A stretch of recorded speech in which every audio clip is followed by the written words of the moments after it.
আমার বিয়ের ডেকোরেশন দিতে অনেকটা সময় লেগে গেল, কারণ আমি নতুন ফোন নিয়েছিলাম, মাকে আমার ফোনটা দিয়ে দিয়েছিলাম, সমস্ত ভিডিও মায়ের এই ফোনটাতেই ছিল।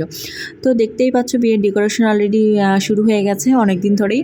তো ছোটো ছোটো স্ক্লিপ নিয়ে তোমাদেরকে দেখাচ্ছি, তো দেখতে থাকো। এরপরে আমার শুরু হয়ে গেল রক্ষটা, বিয়ের আগের দিনের পর্বটা, সেটাই তোমাদেরকে দেখাচ্ছি।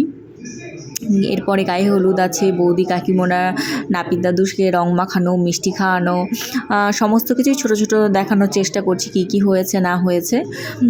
তো তার মাঝখানে অনেক আপডেট তোমরা পেয়ে গেছো, স্টোরি হয়তো দেখেছো। তো দেখো এই আমার বিয়ের সব পিড়ি কুলো এলো, দাদা আর একটা কাকু এসে নিয়ে এসেছিলো, কাকিমা সেটা গঙ্গা জল দিয়ে নিয়ে নিল, ধান দুবড়ো দিয়ে। এরপরে চলে এলো আমার আইবুড়ো ভাত খাওয়া। তো দেখতেই পাচ্ছ সবাই সাজিয়ে দিয়েছি, এত খাবার আমার পক্ষে তো খাওয়া একদমই সম্ভব না। বন্ধুবান্ধবরা অনেকে অনেক কমেন্ট করেছে, তা ভাই আমি খেতে পারিনি, শুধু টেস্ট করেছি, বাকি খাবার ঠাম্মি খেতে হয় বা জলে দিয়ে দিতে হয়, তোমরা নিশ্চয়ই জানো। তো যাই হোক, সব কিছু টেস্ট করার পর এই যে আমার দাদু তো প্রচুর আনন্দ করছে, এটা আমার মেজো দাদু, এটা সন্ধ্যাবেলাকার পর্ব।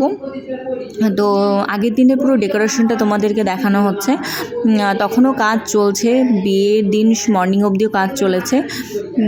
কাকিমা নাচ করছে, দেখতেই পারছো।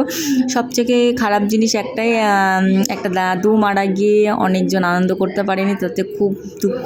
কারণ নাচ আনন্দটা আরও বেশি হতো, কারণ তারা ছিল মেন। সেটা আমার বৌদি, যার সাথে আমি বেশি বেশি ছবি জানি, সেটা হলো পিনা বৌদি, আর পাশের বাড়ির কাকিমাগুলো, এই হলো দাদা বৌদি। তো এই সকালবেলাকার পর্ব চলে এলো, জল সাজতে বেরিয়ে যাওয়া, সবাই মোটামুটি রেডি। তো দুপুরবেলা হয়ে গেছে, এবার আমরা বেরিয়ে পড়লাম। তো দেখতেই পাচ্ছ প্রচুর লোক হয়েছিল, আমরা ভাবতে পারিনি এত লোক হবে, আরও লোক হতো, কারণ বাজনার কিছু প্রবলেমের জন্য হয়তো অনেকে যেতে পারেনি। দেখতে পাচ্ছ সেই মাথা থেকে লাস্ট পর্যন্ত প্রচুর লোক হয়েছে, প্রচুর আনন্দ করেছি, প্রচুর নাচ করেছি। তো তারপরে এই যে কিছু নিয়ম আছে, কামার বাড়ি, তারপরে নাপিত বাড়ি, আরও সব যেতে হয়, সেগুলোও গেলাম। ভাই বৌদিদের সাথে নাচে খুব ব্যস্ত। তো এই হচ্ছে ভিডিওটা, কেমন লাগছে জানিও, আর লাইক ফলো সাবস্ক্রাইব করে দিও। টাটা।